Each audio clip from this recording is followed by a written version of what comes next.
Good morning. Getting ready to tape another show. I'm here with my friend Lettie. Hi guys. And you guys, is it Beccera? Beccera, Am I yeah. saying it right? Okay. All right.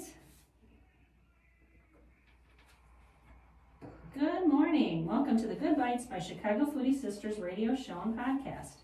This food-focused show highlights the people that bring delicious food to us, some of the food happenings in Northwest Indiana and beyond, and the ways that food brings us together. I'm Carrie Steinweg, and I'm your host. I'm co-founder of the Chicago Foodie Sisters food blog and author of Unique Eats and Eateries of Indiana from Reedy Press. This show is brought to you by Albano's in Valparaiso. Thanks to Pasta Daddy Nick Albano for his support. Our intro music is provided by the talented Vernell Scott. And thanks to podcast production assistant Eli Geyer for uploading the shows to podcast platforms so that you can listen in whenever you like. And that production assistant is my little nephew who turned 12 years old this week. Oh my goodness, I love My it. little genius. He's my podcast production assistant. So cute. So this show will rebroadcast on Saturday at 2 p.m. on WVLP 103.1 FM, and you can stream live on WVLP.org. You'll find video of this interview on Chicago Foodie Sisters YouTube channel and Good Bytes by Chicago Foodie Sisters Facebook page. You'll also find the show on several podcast platforms, including Apple Podcasts and Spotify. So today we are straying from the usual format, and I'm not going to talk by myself for the first 15-20 minutes. We're just going to have some fun food conversation here among friends with a wonderful cook, baker, sourdough maker, and boutique owner. My guest is my friend Leticia Becerra, aka Lettie. Yes. Everybody knows her as Lettie. She's the owner of Aurora B Boutique and can be found at local markets in Northwest Indiana with her fashions, bags, jewelry, and other accessories. And she's also a foodie like me. And today we're going to talk about our mutual love of food and her love of cooking, especially dishes from her Latina roots and her newfound love of making sourdough bread, her family food traditions and food memories, and more.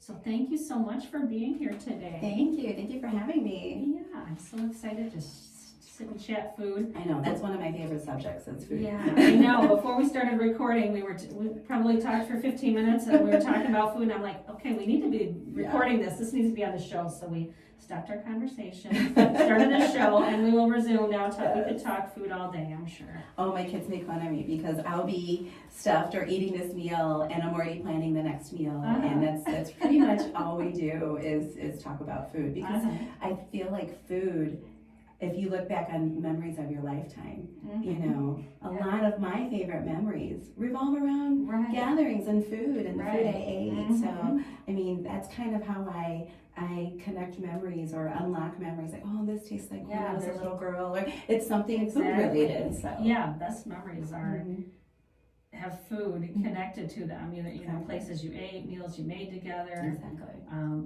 Even like with us traveling now, it's like food is. It used to be when the kids were little, it was just kind of, okay, stop and grab something real quick so we can keep going, just something to get food in their stomachs so they aren't, you know, having meltdowns or whatever. Oh, I but totally now then they got older, and now I'm like, I plan trips around food. Yes. I literally do. I'll pick out the restaurants beforehand, or I save an itinerary. Like, I definitely want to go here. I want to eat there. I want to eat there. And Joe, my fiance, has really just said, okay, you're in charge of food, because it's my thing. I research, and I mean, there is nothing that disappoints me more than a mediocre to bad meal, because I would have just stayed home and cooked. You know? And you're such a good cook. I'm sure a lot of times you can. Yeah, I love it. I made roast chicken. I made this beautiful roast chicken last night because I'm like, I just want roast chicken. I haven't had roast chicken in forever, so I did roast chicken and some root vegetables for Joe and I. And I mean, and I love to cook. Like, I find like I'll cook for myself. I mean, I'll make things, but when I have someone to cook for, you know, like the family and the kids, I want to like really get a meal out together and something beautiful, you know, for the family. So it's a joy of mine. Yeah, me too. I love cooking for my family. I even back when I lived in Illinois, I had all these sweet neighbors, and and have these like older widowers who Mhm. were by themselves, and I would bring food, and whenever Yes. I'd make stuff, I make extra for them. Or, Always. so I always had my group of old guy friends that I would bring food. They were. That's to me, it's. I'm a giver, but when I show my love, I cook for people. Like that's, I put my love into it, and I've had people ask me like, oh, you should start, because I have the boutique. Oh, are you gonna start selling your bread? Are you gonna start selling your tortillas and things like that? And I said, no, cooking to me is very intimate.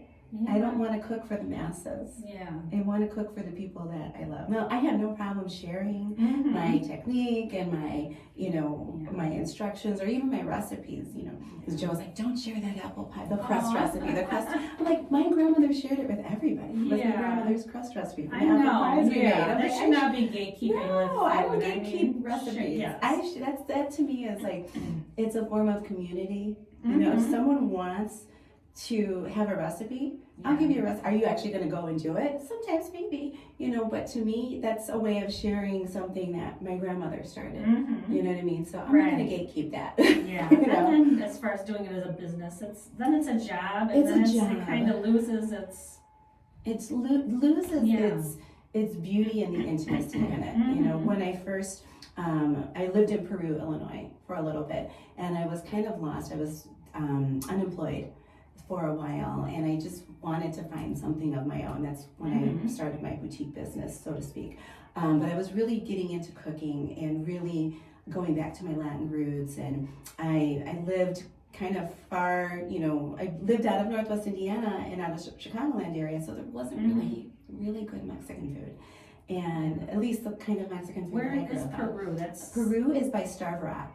So it's like in the middle of the state, okay. by Ottawa, Starved Rock. There's Ottawa, Utica, and then Peru, Illinois. So it's like really, I read so up it 80. is kind of out On the boonies. Yeah. On the boonies. And I was such a city girl at that time, and wanting that home cooked Mexican food. That was the thing. I think I missed the food more than anything. The food of Northwest Indiana, Chicagoland area, which we're so blessed. We have some really great food in the Midwest or in this area. People always ask why I moved to Valpo, and one of the top reasons was the food scene. Because we looked at different places, and I was like, I kind of like the idea of small town, but I'm like, I can't move somewhere where there's like one diner and pizza from my Casey's gas station. Those are your options. I'm like, I can't do that. Don't even get me started on pizza over there.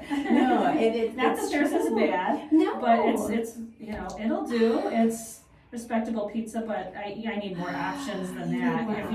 If you've grown up on Chicago pizza, you can't do that. Yeah, like all the time. Aurelios, like really just good pizza, and that's I grew up on Barton's, and I know there's a debate on Barton's Pizza in Hammond. I think there's only one left. I can't remember where they were at. They were in North Hammond, and I think they have one in South Hammond now. But their crust is really, really. But I grew up on it. It's what you know. It's what you grow up on. Right. So I think that's Peru, I think that's when my my love of like. Not that I didn't have a love of cooking. I always loved cooking, but I really wanted to go back to my Mexican roots, and with my great grandmother gone and my grandmother so far away and not cooking as much at the time, I just really started researching recipes and trial and error. My first success was was my great grandmother's tortilla recipe, and she never wrote anything down. As most of our right. I mean, I even cook that way. I kind of throw this and that in, and I can't recreate something because I just kind of throw stuff in. I try. I do try and recreate. I mean, I'm pretty good. It's like, okay, I know the texture, the flavor, things like that.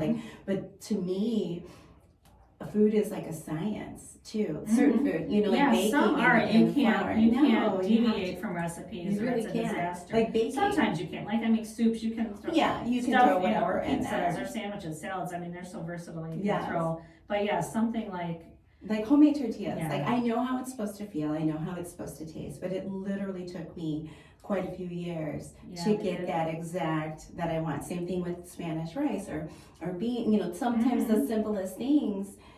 We overcomplicate them. And I was really overcomplicating a lot of my recipes where it's my great grandmother just kept it so simple. Yeah. And well, I'm like, wow, it really is, it's that easy. Yeah, because some things are so intimidating. Like really, I have a fear of flour. I'll get into that later. I'll tell you my story about that. But yeah, I was gonna say, like with tortillas, it's really so simple. Simple. It's what are the ingredients? It's the way I make it. It's flour, salt, baking powder. It's a little baking powder. I mix that together, and then I use lard, which is the manteca. It's the Mexican lard manteca, and a little bit of hot water. But it's also knowing, like, okay, I have to mix the lard in with the flour. Mixing it, and you can't just throw it all in a bowl. Yeah. You know, you mix the dry ingredients first. So and it's you take not really complicated, but it's there's not an act to complicated, it, and it's time consuming. It is. It's a little time consuming, but not too much. I feel like, you know, my great grandmother had 2 restaurants before I was born. Really? Okay. So she had one in East Chicago in the harbor. It was called Taco Delight on Euclid. And then she made amazing pork tacos and sopes and homemade tortillas always. And then she had a fancy one with fancy napkins and everything in Whiting called La Fonda del Lago. And La Fonda del Lago means the inn by the lake, because it was right there off of Calumet and Indianapolis Boulevard. This was years before I was born. So she had these great restaurants, and it just got to be too much for her. But once she closed her restaurants, she just decided, you know, so many people had asked her for the tortillas. So they came from all over, and she would just make tortillas in her basement and, you know, have us all like rolling and making tortillas. But she always did the dough. So it was just so good. And I hadn't had that in so long. She passed away, I think, when I was 22, 23 years old, or 21 years old. And just wanting that homemade, I mean, and I searched all over Chicagoland area for like good homemade with lard, because a lot of people don't use lard, they use butter or Crisco or oil even. Yeah, I didn't even realize there was a special. To me, Crisco. I grew up with my mom using Crisco. So like people just use, I think that she just kind of used what she had and what she grew up in. So we just trial and error making her tortillas, and now I'm like, I have it down packed, I have a recipe. And then when you get it just right, and you take that, I mean, it's just like all those memories it's so flood back, don't they? When my kitchen smells like my grandmother's and my great grandmother's, that's like the biggest blessing. It's like, okay, I have your approval. You know, they're part of that cooking experience with me, you know. And I always say, okay, like, what do I do now? And I just feel led. I feel led by my ancestors. Or I love that. I've seen memes like that where they say, when you cook, season into your ancestors. Exactly. And that's the truth. It is, especially when you have that cooking from your home, like cooking that you grew up with, and it doesn't matter whether it's ethnic or Southern or whatever. It's those people that taught you that love of food. Which was my grandmother and my great grandmother, because out of all my mom is one of 7, but she had 4 sisters. None of them cooked. None of them. They cooked because they had to, but not for the love of it.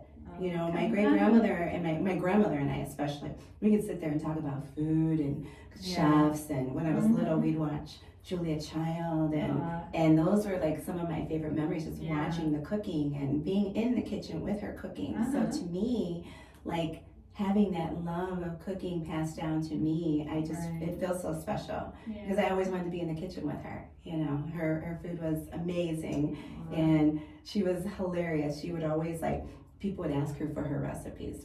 Okay, well, she grew up. Her mother passed away when she was 7. And so her older sister was like 10 years older than her, and had to basically help raise the kids. And she was a terrible cook. And so my grandmother didn't want to be in the field picking the corn and whatever they were picking, because they came to Northwest Indiana. And she just started to cook. And so her dad was like, no, I only want Bobby in the kitchen, my grandma Bobby, in the kitchen cooking. So other people, I can cook, and so she'd give them the recipe, but she'd leave something out so that it didn't taste as good, so that she could only be in the kitchen. I'm like, that was a deathbed confession. Oh my gosh, that was devious. Oh my, but it was hilarious. Her younger sister, genius. It was genius. She's like, I didn't want anybody else in the kitchen. I wanted to be in the kitchen. Gosh, that's funny. So So is your grandmother then, was she originally from Mexico? My great grandmother was originally from Mexico. My grandmother was born in Texas, and then they had farms, so they migrated over to Indiana, and that which a lot of people did from Texas because of steel mills. You know, that's how my grandparents met. Because my great grandmother came from Mexico to. They ran a boarding house, and they would feed the men at the steel mills. They had it like a train cars. Yeah, it was. It was different, you know. Then would get off of work, and the women would prepare. And my great grandmother, from a young age, just started, you know, cooking. And my grandmother too, at a young age, just started cooking. So yeah. Wow. And I love that love and passion was passed down to me. You know, rather than like I don't ever feel like it's I have to do this. You know, it's like it's really a want. It's something I love. My kitchen is my favorite room in my house. Yeah. So. Yeah, I love even like newer home design and stuff now. I love how the kitchen is kind of the focus. And it's, there's not walls. It's always kind of, there's a seating area nearby where you can be cooking and entertaining. You know, right. Yeah, it really has become the focus of the family. You know, Joe had said the other day after this week, and he's like, wow, if we ever build another house, I'm going to make this kitchen twice the size. Yeah. I'm like, because that's where everybody congregates around the island there. Yeah, you've got a beautiful house, beautiful kitchen. Thank you. And so you mentioned this past weekend, so this is, one thing I'm so excited to talk about. So you had a pie making day over the weekend, and I feel so honored that I got to be like part of the family for the day. I love that. Yeah, when you invited me, I thought it was going to be a whole mix of, friends and sometimes stuff. It is. And it just depends. I was the only one. It wasn't really that. I love that. Simply. So I'm so honored that I was invited and got to spend the day with you. That is something, honestly, and I love that you came because that's something that we've been doing ever since I was little, and I think my mom did it when she was little, that we would have an annual pie weekend where we would make apple pies and pumpkin pies. Well, it was originally pumpkin pies.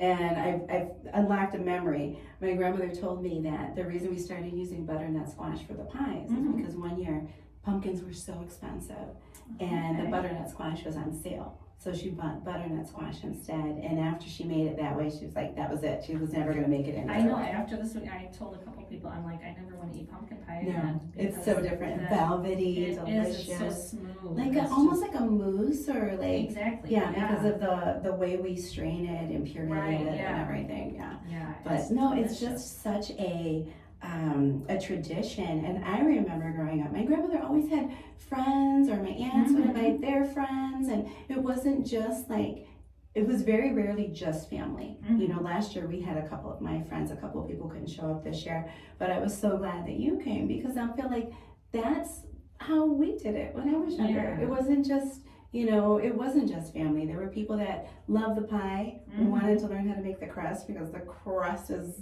amazing.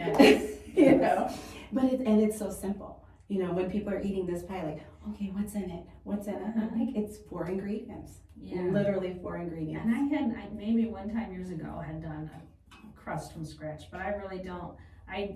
You repeat what you learned, and my mom she made amazing apple pies. But she used Pet Ritz, the frozen crust. Oh yeah, the frozen crust. And because some people get refrigerated.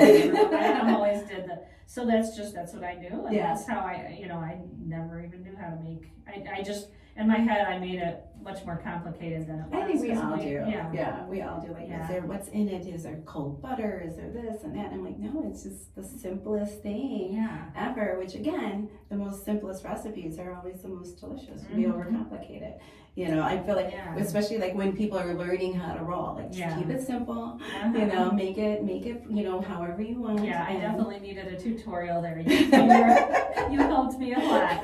But walk us through your crust. Let's start. Like, we're in your kitchen. We're getting ready to make pie. Yes, and we're getting ready to do the crust. The easiest recipe. So it's 2 cups of flour. It is 1 teaspoon of salt, and you mix that. I like to whisk it in. And then in a little bowl, you get a 1/4 cup of milk, and I say between 2/3 and 3/4 cup of oil. The reason it could be more or less is because of the environment, how much flour. You never pack your flour. It's a very loose 2 cups. because you want your dough to be moist. So once you mix your flour and your salt, then I like to combine the milk and the oil and then pour that in, but like kind of really work that in. I don't just dump it in, I work it in slowly. And then you want to create this really oily, but it's not going to be sticky because it comes right off your fingers. Just create like this nice, little bit softer than Play-Doh, I guess. But once you do that, that will be enough for a top and a bottom for an apple, one apple pie, or for 2 pumpkin pies. And you mix that all together. And the technique is just once you cut that in half, you do half the dough. I put it in between 2 good quality parchment paper. Yeah, that's so such important. A good tip, because I remember rolling before. Those cheap wax, you can only use it once and it's just like falls apart. No, get a good quality. Or just trying to roll it like directly. Yeah, do not roll it on the counter. It just sticks and then you're pulling it off. Because it is so oily, that wax paper helps. You need a top and bottom. So that and a decent roller. I'm kind of a roller snob, but I have different rollers for different things. I have my tortilla roller, I have my dough roller, I have, different rollers for different things. But a nice, stable, sturdy roller, because you're gonna, once you get it between your 2 sheets, you're gonna kind of flatten it out. I like to start from the middle. I roll it out, I turn it with my hand, and then I roll it out. And I just keep repeating that process until it gets to be the size of the pie pan, which, you put your pie pan on top. That roll, it's almost like meditative. It is, it really is. Like, I can make a pie dough and I'm like, oh, okay, I'm done. And you don't want it to be too thin either. You want it to be nice, thick. I know. Because you can have you left me alone for a minute, you're too big. You're like, no. A little too thin. Yeah, if I can start over. It's too thin. I made it, I could see it, You want a crust that you can like bite into and have that thick enough on top. So once you do that, I have a couple of different techniques. Like I take the top layer off, I put it back on, then I flip it and I take, because then I take the wax paper off again. So it just makes it easier to get that dough off of that. And you put your pie pan on top, grab it and flip it and take that wax paper off. If it's too thin, it's going to be like just completely hard to get off the wax paper, stick onto the pan and that. But if it's just the right thickness, and I can't even tell you, maybe 1/8 of an inch, not even, I know it's not a 1/4 inch, you don't want it to be that thick, but thick enough to where it bakes nicely, it doesn't just fall apart. Once you get it on your pan, I like to stab it with some forks. If you're making the pumpkin pie, then that's when you crimp your crust, because you don't need a top. If you're doing your apple pie, you're going to pour your apples in. I like to do them heaping because they cook down so much. And then to that, you're going to add, in a bowl, you want to mix 3/4 cup of sugar. This is for the apple. This is for the apple, So for the apple pie, which good baking apples. And they have to be baking apples. Don't try and do Honey Crisp, Red Delicious. No, you want a nice, solid, like tart.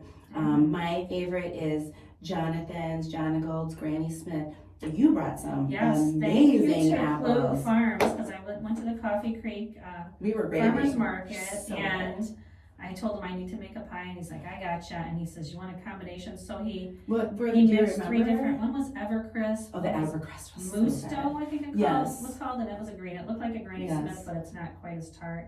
And then one was called Rome. Oh my God, they were so. And they were all from Michigan. I will look for those apples next time because they were so delicious. I'm like, we were peeling, they were like, oh my God, this is so good. Yeah, and they were good just for eating. Sometimes the eating apples aren't for pies, and sometimes vice versa. But I think no, those were so delicious. I'm glad I asked him. He said these are ones that are good for pies. He mixed them all up. No, which was perfect. We had a good combination. And you want those apples to be peeled, cored, and diced. So of course, peeled, cored, and diced, no skin. But to that, you add, in a bowl, I do 3/4 cup of sugar, a tablespoon of flour, and a teaspoon of cinnamon. And you want to mix that really, really well. Just kind of, it'll look like a cinnamon sugar mixture, you know. That I pour all over the apples. You're heaping apples in your pan. And then just a little dollop of butter, maybe about 2 tablespoons total. Don't overdo it. That's the love.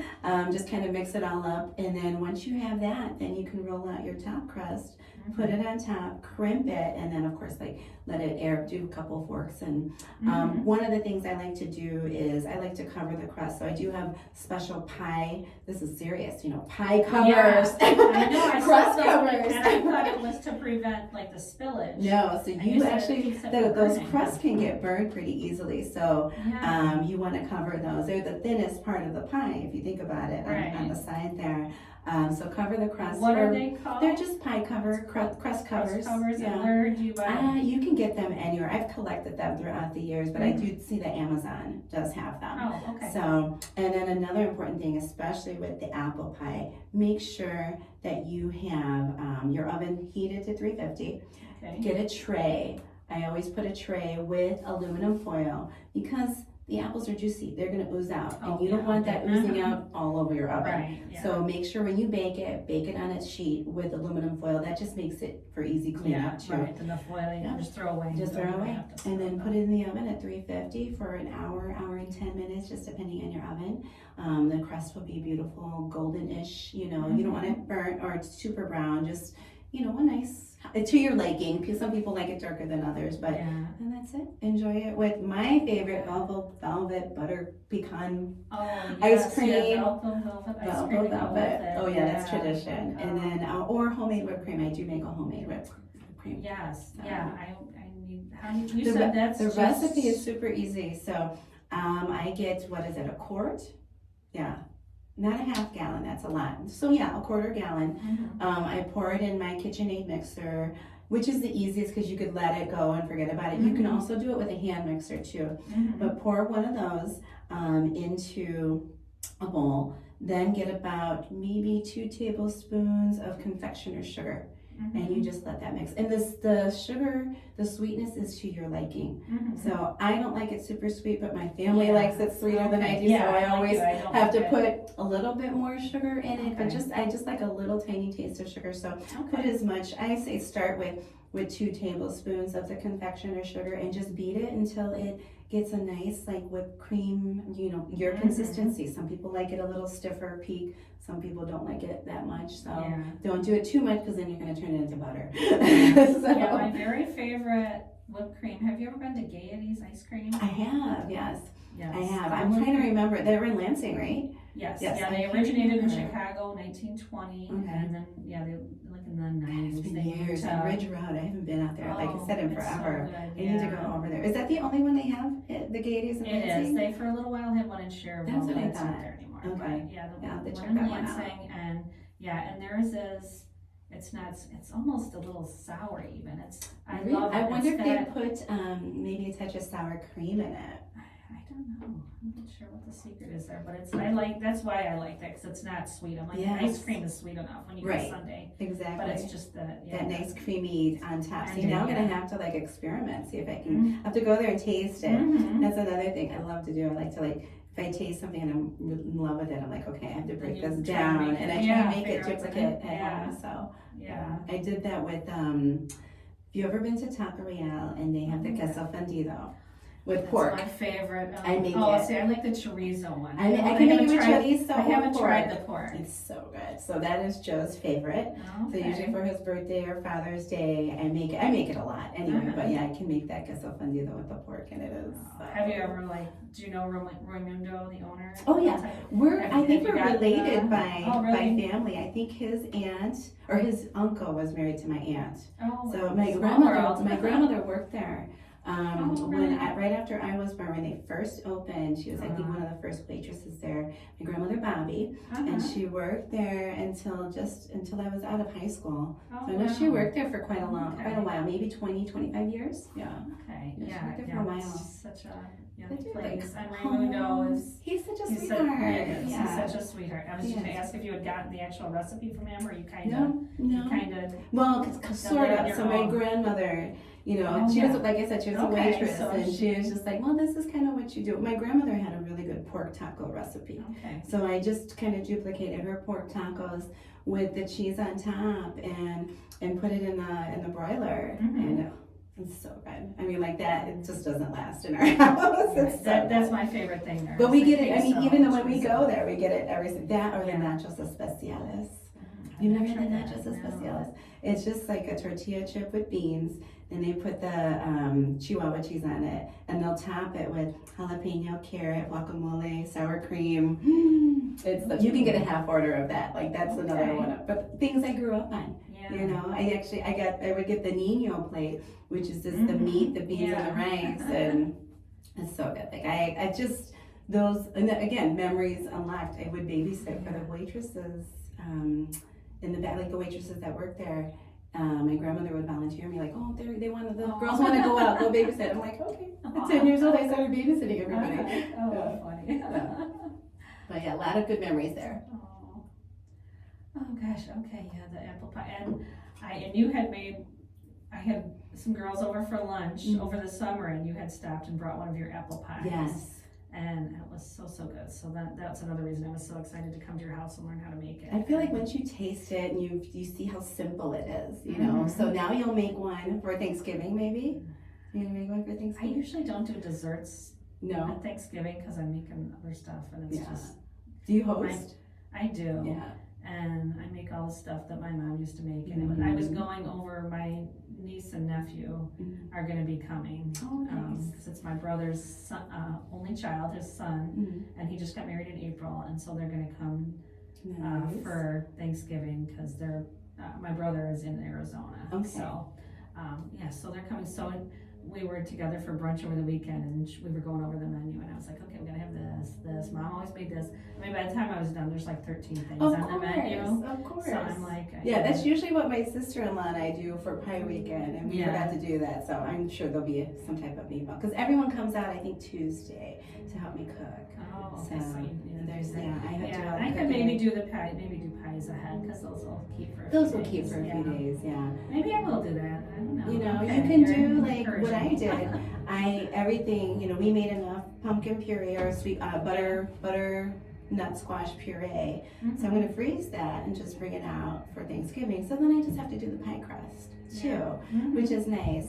So I'll probably do that, but everything is from scratch. I think this year, now that I make sourdough, instead of buying bread for the stuffing, I cut it and toast it. I'm going to do my sourdough bread for the stuffing because it's garlic Italian sausage stuffing, and it's incredible. It's like my favorite of the whole. But it's a labor of love.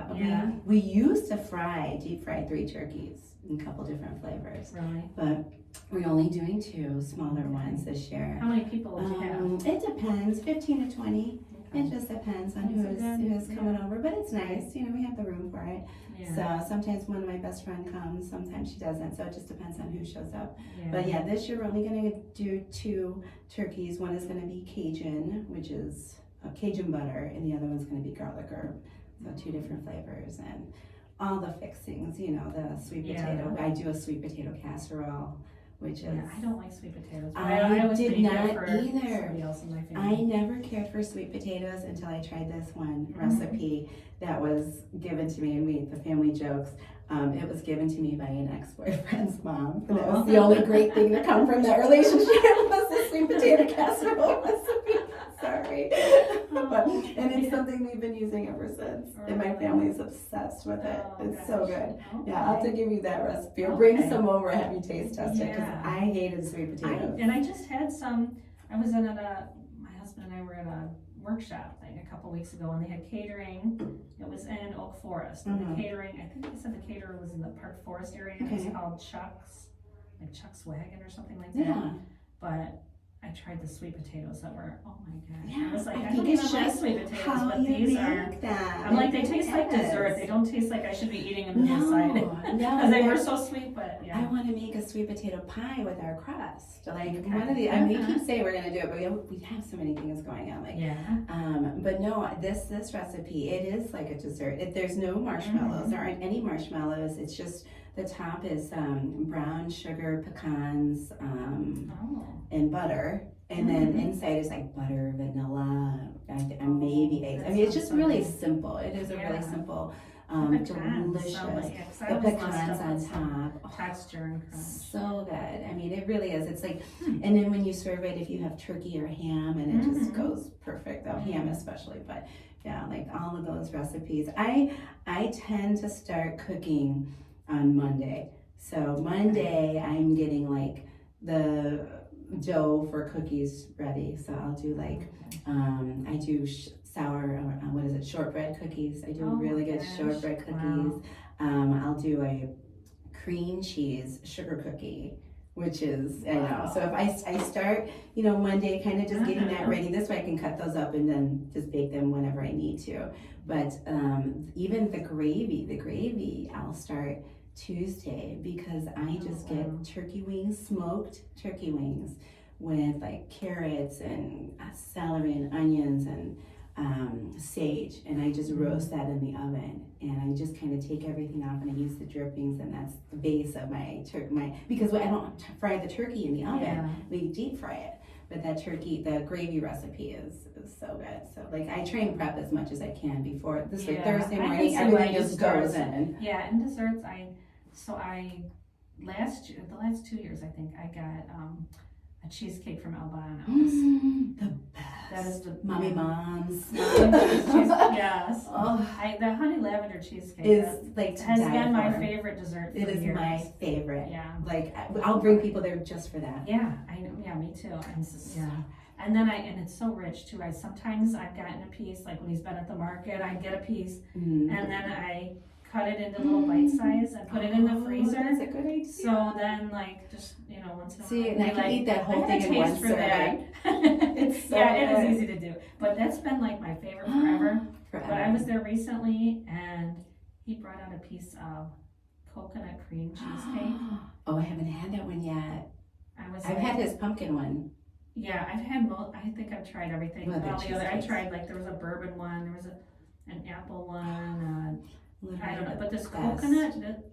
Really, is that your new favorite? And I think it is, or it's Thai. It was amazing. I'm gonna have to go get it. And even Paul says he doesn't even like coconut. He's like, I don't like coconut. And this is like the most incredible thing. Oh, no. So I think it's kind of seasonal. I think they said, we'll only have it a couple more weeks. So I've got to get over there. Oh no, I got to get over there. I know. In fact, I eat one for lunch. Don't they? Maybe when we're done, maybe I'll swing by and get a piece. Oh my god. But so I probably will get a cheesecake from there for Thanksgiving, and then I usually buy a couple pies, like just from Strack, apple and pumpkin. Maybe I will make. Yeah, I've made the butternut squash cheesecake. And I started with making it for my nephew for his birthday a couple years ago, and he loved it so much, my nephew Dan. I will probably, it's a family favorite. So I just, again, save the butternut squash puree, which once you get the butternut squash and you do it, I mean, it's so easy. You just have it. Let's talk about, I know we're like kind of all over the place with our conversation, but we talked about the pie weekend. Yes. We talked about the apple pies. Let's talk about the butternut squash. Yeah. Oh, it's so good. So get yourself a butternut squash. It doesn't matter what size. If you go big, you're gonna have to make a lot. But you know what? You could freeze the puree. So get your butternut squash. And I used to make it very labor intensive. Don't do what I did. Just cut it in half, scoop out the seeds, and just dice it up. But get a nice little steamer pot and fill that water and just steam it until it's until it's mush, and you can put that fork right through it. Then you scoop that out. You don't want the skin, of course. And then I have a sieve, or what do they call that? A food mill? Yeah, I have a food mill. So we put that all in there, and it just really mills and purees that butternut squash, because squash can be very stringy. So you want that that pulp. It's like velvet. Yes, that's the word. Yes, it is. And if you want that texture, pretty much with anything, putting something through a food mill, whether it's mashed potatoes or pumpkin or squash, that will help you with that texture. So you want to put that through that food mill, and you're left with this velvet butternut squash puree. So we do it 4 cups at a time. So which, depending on your pie pan, can make 3 to 4 pies. So I do 4 cups of puree, 4 eggs. I'm trying to remember this by heart. There's nutmeg in there, right? No nutmeg. It's just pumpkin spice. And there's a specific kind I only like. I think it's McCormick's pumpkin spice, because not all pumpkin spice mixtures are equal. But it's McCormick pumpkin spice. Do you have the rest? I mean, on my phone. I'm trying to remember. I don't know it by heart, but we can post it later. So it's 2 cups of evaporated milk to the 4 cups of pumpkin puree, 4 eggs, and let's see, I'm trying to think, is there vanilla? I'm so bad with memorizing this particular one. I have to get it posted on the post blog. it. And sugar. I think it's a cup of sugar. Trying to remember. I know the apple pie by heart, but I do not know the pumpkin pie. Yeah, I was very impressed how you were rattling off yeah. the recipe. Yeah. And you use the same crust. Yeah, it is the same exact crust. Yeah. So what you want to do is you want to mix that mixture, blend it really, really well. And I'll just put it in my stand mixer and just leave it alone and just let that really puree and get all nice and delicious. And then what you want to do is you get your crust recipe, and you're only going to do the 1/2, so you already have it crimped and ready to go with a couple of forks, for air. And then when you fill it, be very careful. Make sure you have a sturdy pan, a sturdy pie pan. Because if you use like a flimsy aluminum one, that it's very liquidy. Yeah, I was going to say, it is a very thin liquid. It is a liquid. And so again, you want that on a pan with aluminum foil, because that'll make it easier for you to get into the oven. Or you can just put that pan in the oven and just pour it into the pie pan in the oven. That makes it a little bit easier, but don't overfill it. Some family members of mine love to overfill. Like, don't overfill it, because you want that crust. You want some of that crust to show. Don't fill it to that crust line. Just maybe a 1/2 inch below. Because otherwise it's just a mess, and you want that to be just simple. And then you bake that for about an hour and 10 minutes at 350 still, until you put a knife in, it comes out clean. And it's that mousse texture, buttery. Something about the butternut squash just makes it. I know, it makes me never want to eat pumpkin pie. You will never eat. I can't eat pumpkin pie. Yeah, I can't. It's I won't even try it. But it's so much better. No, it's so much better. I have to pat myself on the back for one thing, because Okay. a lot of the stuff I messed up as I was doing, and I was learning as I was going. But I made a very pretty butternut squash crust. I did that crust in You a need to pretty post little that picture. pattern. Yes, It was everybody was commenting about Carrie's crust, because crust is like, we used to have family competitions with the crust and have neighbors come and do blind judging and everything. So the crust, everybody has their own technique, but you guys have to see a picture of Carrie's crust. It was so pretty. And for even Joe to come in and say, "Wow, who did this crust?" I know. I was impressed with myself. It was beautiful. But I did, so instead of crimping it all together, we had, I think you called it like the sacrificial dough. Like there was one extra, and we just kind of were pulling pieces off of there when we had a hole or we needed to fill it in. But I was taking like little pieces of that and just putting it on top and like shaping it in it. So I want to try that. Yeah, because sometimes if your pie pan is too big, like if you have a larger pie pan, which Carrie had a beautiful, and it's a beautiful glass pie pan, you need more dough. Right. You're going to need more dough for that. And it was so pretty. How did it taste? Did you guys taste it? Oh, very, very good. Yeah. Yes. I have one piece left at home with my name on it. And also I was going to say, I'm glad that I got to try, when you were done making all the pies, I tried a little sliver of each one. Because I got home, I didn't even get any of the apple pie. My family, the next day I was like, that's gone, like the next morning. Get out. I know. I mean, I gave one to my girlfriend. She's like, yeah, we're eating that for breakfast. This will be it. It's all done. I know, yeah. Well, I have apples. I have apples if you want some apple pie. No, that's the thing. Like Joe and Joe is not a big dessert person, so we've been having a little piece of apple pie. There's like one little piece left. I think it's going to be whoever, to each man it's himself, whoever gets there first. There's one of each left, so depending on what's for dinner tonight, you may be fighting over that last piece of apple pie. So. Now, one other thing, I was introduced to something else at your house, which I love too. I love just discovering, learning new ethnic specialties. And so you guys made Coquito.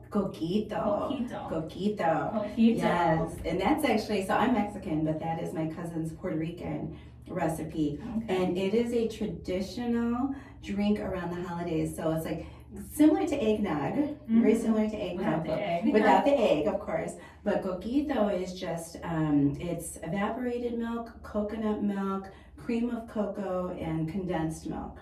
And then to that we add vanilla, cinnamon, nutmeg, and rum. And rum. Dark of rum. a dark spiced rum Yeah. to that. But it is so delicious. It And is. so you just serve that on ice with the pie or Yeah. with, it's like it's a dessert drink. It's So, and you could make it as sweeter Mhm. as, you know, if you want to, And as as boozy as you strong want. as Yeah, you boozy, can- you're like, oh, You could make it more. without the rum. You but could, it's- you could yeah. totally do it without the rum if you wanted it to be alcohol free, but that rum just adds, So which, you know what, I kind of kick myself for not doing it alcohol free because, you know, Joe doesn't drink, so I'm like, Oh, or for kids, you know, Right. around the holiday, like maybe make one batch without the rum, and then you can do it with the rum, and then maybe add a little rum topper on top, so it just as much rum or no rum as you Right, like, yeah. so, but it's so And it's good. funny, like everybody, like all of you guys must everybody must have their own little jobs, like every year It's that they so do. funny. You know, because your son was making My was son rolling out was- crust, yes. and the one sister was. He sister-in-law got was upgraded to doing the crust. crust- He the got upgraded, mixture. yeah. Oh, it was so funny. He And- got upgraded like a couple years ago to crust because he finally learned He how to did, make it. yeah. He did a used great to do the job. pyramid. And your nephew's girlfriend. Oh Morgan. my God, Morgan. She made, I was like, how can you possibly get that into that perfect the round most shape? perfect shape. She's so. I know. And then my sister-in-law, for texture wise, she does the best crust. I mean, like if just putting it all together, and yeah, Yes. everybody had Very a job that they're experienced. comfortable Yes, with. Yes, and the job you gave me. you're fine. You're good. Tell him the job that you gave me. Do Well, you remember? do I remember what job I gave you? Were you just rolling? Or what were you doing? You showed me, we made a couple pies together, and then later I said, because I was kind of off to the side eating, and then I jumped back in, I said, what can I do? And we were getting ready to have the coquito, and you're like, you can open the cans. Oh. Oh, you were a newbie. You were like, yeah, that's the bottom of the totem pole. Yeah, which there were a lot. There were like 12 cans, but yeah. I was like, okay, I can handle You that. can handle the cans, yeah. So I love that. played a part in making the coquito. Everybody does, yeah. Yeah. Yeah, we have our crust taster, our coquito Uh-huh. taster, which is Abby.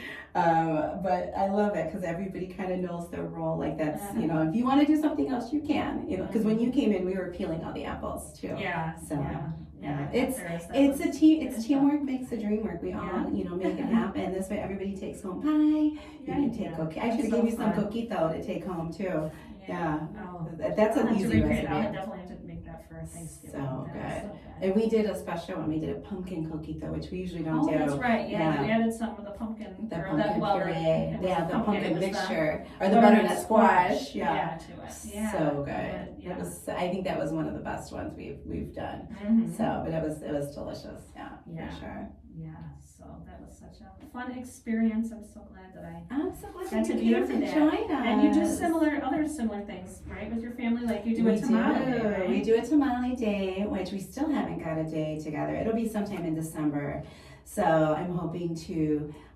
Last December was so busy. This December is going to be busy, but I need to lock down a date because a lot of my friends come to that too. And I It's love so I have a much lot of fun. Hispanic friends who do that at the holidays. It's always around the holidays, All yeah. the ladies get together and spend the whole day Mhm. Making tamales, and that's a 3-day process. Yeah. It is because you have to It's make the a big chile, job. you have to make the meat, and then the masa I buy, but then I add to it. You know, because a lot of people don't. Some people do make the homemade masa, but you can go to a lot of the La Chiquita is where everybody gets their masa from, and then you just doctor it up the way your family likes it too. Okay. So, and I like to make tamales because no one makes. Very few families make the tamales that we make. We call them the Three Amigos, and it's just refried beans, a piece of Chihuahua cheese, and a sliver of jalapeno, or the carrots in the we call it jalapenos en vinagre. The jalapenos in vinegar, pickled jalapenos. Yeah. So, and then you make a tamale out of that, and it is the best that tamale sounds ever. good. It's so good, so good. It's Yeah, my favorite. I had at the market, Pico de Gallo out of Yes, Hammond. they're so good. Yeah, they had theirs there, and I loved their pepper and cheese one. Oh, they're so It good. was So good. Yeah, add frijoles to that, and so good. Yeah. And I had one, years ago, one of my son's friends, he would go to their house when they were doing that, and he would always bring a lot home, and they did sweet ones too. Oh, I love the sweet tamales. Yeah. My son's grandmother is from Mexico, and she makes the best strawberry sweet tamales I've ever had in my life. And I'm like, I have got to go over there and watch her make these. And then 2 years ago, I made an horchata, kind of like drizzle, horchata sauce to drizzle over them, a strawberry horchata sauce. And it's so, so good. So that I definitely have to make again this year. It was delicious. Yeah, those are so good. I love trying those. And yeah, that's such a neat tradition. Yeah, I love those family traditions. They're so fun. You know, it's like you have to keep them going. Like, I hope I'm blessed to have grandchildren someday, because it's like I learned these from my grandparents, and to be able to pass them down. My son was telling me he just went to his grandmother's house and was learning how to make her enchilada sauce, and he's texting me, I'm like, learn it all, film her, write it all down. Yeah, because otherwise it goes away. That goes away. Years ago, we did, I think like maybe 2008, I think was the date I saw on it, but we put together a family cookbook because we were like, we need all of Mom's recipes, and then there were ones from, you know, different members of the family, and like when we had holidays, it would everybody always had their dish that they would bring. Yes. You know, so my one sister-in-law would always make this cornbread. I think maybe had jalapenos in it, but I don't know. Each member had like a thing that they would bring to get together. So we wanted to have all that put together, and so we had everybody submit the recipes, and even like extended, you know, got stuff from aunts on my mom's side, and she had recipes from other people, cousins of hers, and so we ended up with a nice big collection of recipes, and I mean some from like, you know, relatives I never knew, and put it all together, and then we bound it like a spiral, you know, which those are good for cooking, you know, where you can open them up all the way. What a good idea. Yeah. So we've been talking about that. Yeah, and she made a pretty cover with a collage of pictures of everybody, and so that is, I love having that, and I'm glad that I something you can pass on. That down. Yeah, absolutely, absolutely. Because I feel like my son has always been such a big foodie, but now he's really wanting to be involved in the kitchen, and I love that. Like he's like, I'm gonna learn all of these and have these in my Rolodex or whatever, just to have in Rolodex. Gosh, I just said Rolodex. Have that collection. Anybody under 40 like doesn't even know what those are. Rolodex. Oh my gosh. In my collection. Okay, before we run out of time, I want to spend a little time talking about sourdough. Yes. Because that's kind of something you started, because that kind of recent, was that during COVID you got into that? No, you know what, I actually started doing it in this past January. Just this year? This year. And you make it like a pro who's been doing it forever. It is an obsession. It is a love, a labor of love, just being able to create that homemade loaf without yeast and to have it taste better than anything you've ever tasted bread-wise. It has just become like, I think that's like my next big thing. I may make it and maybe do pre-orders for that. I don't know, because I could make that in bulk and, you know, bake it, but I just love it. I'm a very tactile person, so being able to do the stretch and folds and shape the dough and creative too. Coming up with different like designs and oh my god, the different jalapeno cheddar one that I did was so good. But then I had so many apples.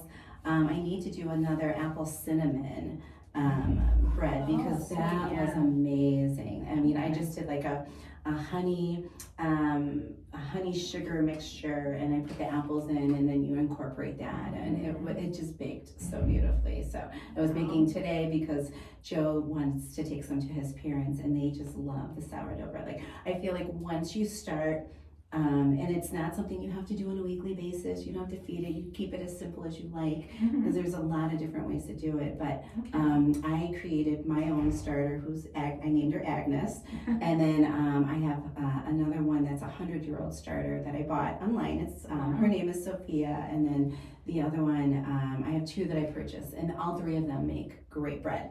So I just have them, I have all these starters in their fridge, but I'll just take it out, I'll feed it. I've learned different techniques. I bought a heating pad, just a cheap heating pad, because you can buy all these different sourdough things and it's super expensive. I just bought a $20 heating pad. I put my starter in there when I feed it, and I can literally use it within hours, because sometimes it takes a little longer for your starter. And I've never made it, so I'm like feeding it. I'm not even sure what you're talking about. I'll have to give you some in like instructions. You know, I hope to. Like, you're a very good teacher too. You should like do. I know. I should do cooking classes. Like seriously, because I want to. I've done tortilla making classes before. Yeah. I've done we do the coquito, and I should host an actual pie like instructional Workshop, just for the yeah. crust and things like that. But I do Yeah. want to do one for the sourdough because I feel like once you start on that journey and you taste something that you make and like that, it's just like I want to provide something healthy. There isn't any chemicals, and that's kind of like my next thing. I want to know where my food is coming from and healthier and not the chemicals, the antibiotics, or all of that, and better eating, because you can eat sourdough and you're not going to be full and stuffed. And same thing, I've made sourdough pasta and with the double O flour, and it is just, you're not this bloated mess. And I like that, like you're making yourself, you can make it without, like if you look at like all the store-bought, they all have sugar in them. Everything has sugar. And I was like, why is there sugar in bread? Sourdough is so easy. There's 3 ingredients. They're actually really, 3 ingredients: flour, water, salt. The bread that you tasted, the flour, water, salt, that's it. Wow. There's nothing else in it. Same thing with the jalapeno. All I added was the cheddar and the jalapenos. Flour, water, salt. And you make it sound so easy, so it gives me hope. You can do it. A few years you ago, said flour. I want to hear your flour story. Oh, okay. But I was going to say, I had a friend, her name is Jen Saya. She was a good friend of mine in Lansing where I lived, and she passed away a couple of years ago. But she was she was married to an Italian, and she was always trying to like recreate stuff for him like that his mom made, and she was a really good cook. And one day she was like, "You need to come to my house so I can teach you how to make bread." And so it was so fun. We spent the afternoon there and made the bread, and then we had lunch together, and all the bread we made there turned out perfectly. And there was some that she says, "Okay, take this home, finish it at home." I don't know what I did, just I ruined it, but I don't know, I did something wrong. But, was that a long time ago? You could probably do that now. It was pre-COVID, maybe 7-8 years ago. So it definitely requires patience. Yeah, and I'm not a patient. I'm like that. With dough, especially with anything with bread. Bread just requires patience. Yeah. You gotta let the bread rise. And I have to give myself like a day to just spend in the kitchen and not feel like I have to be multitasking. And with sourdough, you really don't. Like I'll be home cleaning, cooking, and I'll just like stretch and fold, leave it alone. Stretch and fold, like every once an hour, and do that 3 or 4 times, and then there's ways to simplify it, but you definitely need patience. Okay, I'll work on that. What else here? Okay, I'll give you my quick flour story. Yes. Okay, so this is why I'm kind of afraid of flour. I have a fear of flour. It's got to be an actual term. Yeah. Look it up.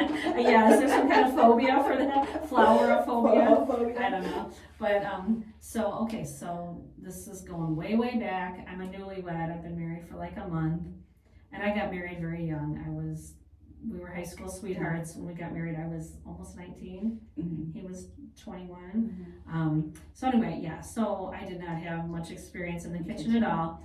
I decided I love my mom's biscuits and gravy. I decided I was going to make that for Paul and I for breakfast. So I'm on the phone with my mom, and she's walking me through it, and I, have whatever the sausage crumbles in the pan. The flour. She tells me put in a cup of milk, stir, and then she says wait for it to thicken up a little, and put in another cup of milk. And I'm looking at it, and it's just so runny, and I'm like, okay, Mom, and I'm thinking, what is she talking about? This is not gonna. So I'm like, okay, Mom. So I tell her that I'm adding the extra cup of milk, and I don't. And so it just like thickened and thick. I mean, it was literally a pancake. Oh no! When it was done, and Paul comes over, scoops it out, puts it on his plate, sits down, and eats it. No. And he yes. And I'm just and I sit down and I looked at it and I was like, oh my gosh, how can you eat that? He didn't want to hurt my feelings. We were newly married, So he sat there and ate a gravy pancake without making a face or anything. And so that was a disaster. So I'm still afraid of flour. Since then. Oh my gosh. Well, if you make that tortilla, that elote soup, there is a roux. Is there? Okay, let's go. That's one thing. We're almost out of time, but let's talk real quick. I can't believe we're out of time. You need to come back another time. I'll come back another time. We'll talk more. But at your pie weekend, you had 2 chilies. You had a traditional red chili, But you also I made made a Mexican elote white chicken chili and with the cannelli. Oh my gosh. And this was the first time I've ever made it. I had never made it before. And it was gone. Like the family was obsessed with it. Yeah. So it's going to be a new tradition.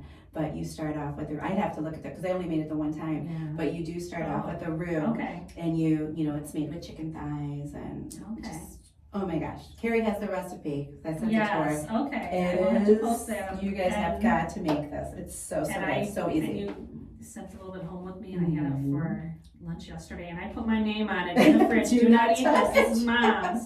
So after I leave here, I'm gonna go home and have the rest of it for lunch. I know. I need to make it again because I didn't get any. And then with your any. cheddar. Oh, you didn't. I didn't get any with the jalapeno sorry, cheddar.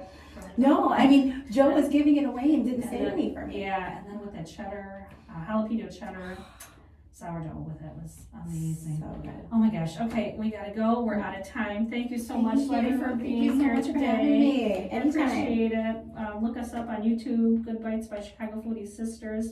Find us on podcasts, platforms, Spotify and Apple Podcasts. Thank you so much for tuning in. Have a delicious day. Bye-bye. Bye-bye.